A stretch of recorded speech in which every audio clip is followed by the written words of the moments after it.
En Côte d'Ivoire, la prévalence du tabagisme est estimée à 14,6% selon une enquête de l'Organisation mondiale de la santé réalisée en 2012. Chez les élèves âgés de 13 à 15 ans, la prévalence est de 19,1%. Pour réduire ce taux de tabagisme, surtout en milieu scolaire et universitaire, le ministère de la Santé et de la lutte contre le sida a initié à Bouaké un atelier au profit des médecins des services de santé scolaire et universitaire des régions du Poro, de la Bagoué, du Tchologo, du Béré, du Hambol et de Bouaké. Cela à travers le programme national de lutte contre le tabagisme, l'alcoolisme, la toxicomanie et autres addictions. Ainsi, 25 médecins des services de santé scolaire et universitaire ont été instruits sur la prise en charge des élèves et étudiants souhaitant arrêter de fumer. La jeunesse étant la population la plus touchée avec près de 20% de prévalence tabagique, alors il a été jugé nécessaire de commencer par les médecins des services de santé scolaire et universitaire. Au total, près de 100 médecins SSU qui seront formés. Les autorités administratives et politiques de Bouaké ont salué les initiateurs. Pour ces autorités, cette action contribuera à augmenter l'espérance de vie des élèves. Dans la soirée, une équipe du PNLTA a sillonné les bars et maquis de la commune en vue de s'assurer du respect du décret 2012-980 d'interdiction de fumer dans les lieux publics et les transports en commun. Selon cette équipe, cette interdiction est respectée partiellement à Bouaké. À seulement 44 ans, Thierry est atteint de la maladie d'Alzheimer. Je vous présente ma chambre.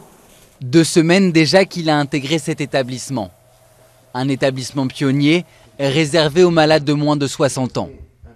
Troubles de la mémoire, problèmes de concentration, rapidement, la maladie est devenue trop forte.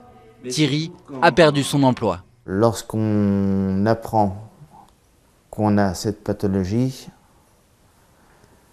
les amis qui nous connaissent, ils sont bons. Comme Thierry, près de 25 000 personnes en France sont touchées prématurément par la maladie d'Alzheimer. Trop souvent aiguillées vers des maisons de retraite ou pire, vers des hôpitaux psychiatriques. Là, j'ai repris du ping-pong. Je joue à la pétanque et pourtant, vous voyez, j'ai besoin d'un déambulateur, donc je ne m'arrête pas à mon handicap. Pour moi, je suis un être humain avant d'être malade. En plus d'un suivi médical, une multitude d'activités sont proposées. Sport, cinéma, mais c'est la musique que Thierry préfère. Vous allez chanter avec moi ?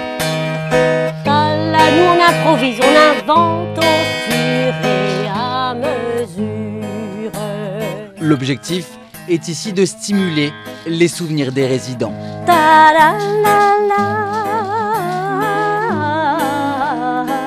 Une personne qui n'est pas du tout sollicitée par rien du tout, la maladie peut aller très vite, hein, alors que là, on est tout à fait capable et c'est fait d'ailleurs, hein, de tester, de faire des images IRM et qui montrent bien qu'effectivement, certaines zones du cerveau restent encore très actives. Qu'est-ce que je pourrais mettre Oui, je vais mettre Queen.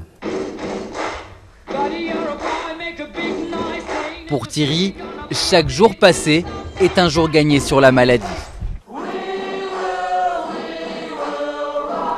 À chaque jour suffit sa peine. Vive l'instant présent. La ministre de la Santé, Marisol Touraine, assure que plusieurs projets d'établissements similaires sont en cours d'élaboration. Le prochain devrait ouvrir ses portes près de Grenoble. Christ Bilé Agnini en classe de CE1 et Leïla Traoré, meilleure fille en mathématiques, font partie des 15 meilleurs élèves de la région de l'Indénié-Dioablin. Ils ont reçu respectivement des fournitures scolaires et un ordinateur pour leur mérite. Je suis content d'avoir ce prix. Je vais aller à l'école pour devenir plus fort. J'ai travaillé dur. Ce cadeau, ça me réjouit beaucoup. Ça va plus m'encourager à encore travailler. Ce sont les élèves ayant une moyenne supérieure à 14 suivants qui ont été récompensés devant les parents des élèves et les personnalités de l'éducation nationale. Le président du conseil régional, initiateur de la journée de l'excellence, a exprimé sa volonté d'encourager les enfants à l'école. L'objectif visé par le conseil est non seulement de créer une saine émulation entre les différents établissements scolaires de la région et partant entre les élèves, mais aussi et surtout donner une formation et une éducation de qualité à nos enfants. Pour le représentant de la ministre de l'Éducation nationale, la promotion de l'excellence doit être un engagement pour tous. Bravo à vous les enfants, bravo de comprendre le message que le président du conseil et toute son équipe vous ont lancé. Il s'agit de s'investir dans la jeunesse pour relever l'indice de développement humain. Notre pays ne pourra se développer que par votre truchement, que par la qualité de ses produits, que par la qualité de ses ressources humaines. La journée de l'excellence dans la région de l'Indiéné-Dieuppelan est à sa 2e édition. Elle a coûté plus de 8 millions de francs CFA au conseil régional. 3e édition de la journée de solidarité aux personnes nécessiteuses à Boaké. Une journée initiée par l'Union des Sœurs musulmanes Nouroullah, structure qui œuvre dans le social. Les membres de cette union ont offert aux démunis des vivres composés de riz et de sucre en vue de leur permettre d'avoir de quoi se nourrir en ce mois béni du Ramadan. Pour la présidente de cette union, Condé Karidiatou Sow, cette journée vise à interpeller la communauté musulmane, voire la société ivoirienne, sur la nécessité d'exprimer sa générosité envers les démunis. Saluant cet élan de générosité et de partage, les intervenants ont traduit leur reconnaissance à la structure donatrice. Le représentant du parrain Elhadj Malik Fadiga se réjouit de cette initiative. C'est une première pour moi de voir des femmes musulmanes faire des dons aux démunis. Je félicite les femmes de Nouroullah pour ces activités-là au nom du parrain et je souhaite que ce genre d'activités se multiplient au niveau de la communauté et que les autres femmes de la communauté puissent avoir d'autres organisations de ce genre pour aider les démunis. L'imam Ouattara Makama a prononcé une conférence sur le thème de la solidarité. L'orateur, à travers sa communication, a invité l'assistance à l'entraide, au partage et à l'amour du prochain, des valeurs fondamentales de l'islam. Dans quelques instants, au Chaudy, ce quartier populaire de Lagos y verra un peu plus clair. L'éclairage public est quasi inexistant dans les rues de la capitale économique du Nigeria. Alors Bode Edoun, un jeune banquier, a pris l'initiative de financer lui-même ces lumières. Si nous avons de la lumière la nuit, comme partout dans le monde, nous aurons des marchés de nuit. Ça améliorera l'aspect économique. Pour l'aspect social, si on a de la lumière la nuit, les gens pourront se promener librement dans le quartier. Améliorer l'accès au réseau électrique est l'une des promesses de campagne du nouveau président Muhammadu Buhari. Avec ses centrales thermiques à gaz, le Nigeria produit seulement 1,5% de l'électricité nécessaire pour ses 173 millions d'habitants.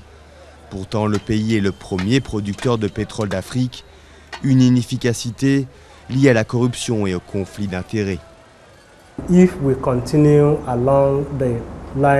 Si nous poursuivons avec des centrales à gaz, nous pourrions continuer à avoir des blocages du pays de temps à autre. Donc avec l'énergie renouvelable, je pense que ça nous offrira plus d'opportunités pour vraiment essayer quelque chose de nouveau. Des projets éoliens et solaires commencent à voir le jour mais restent marginaux.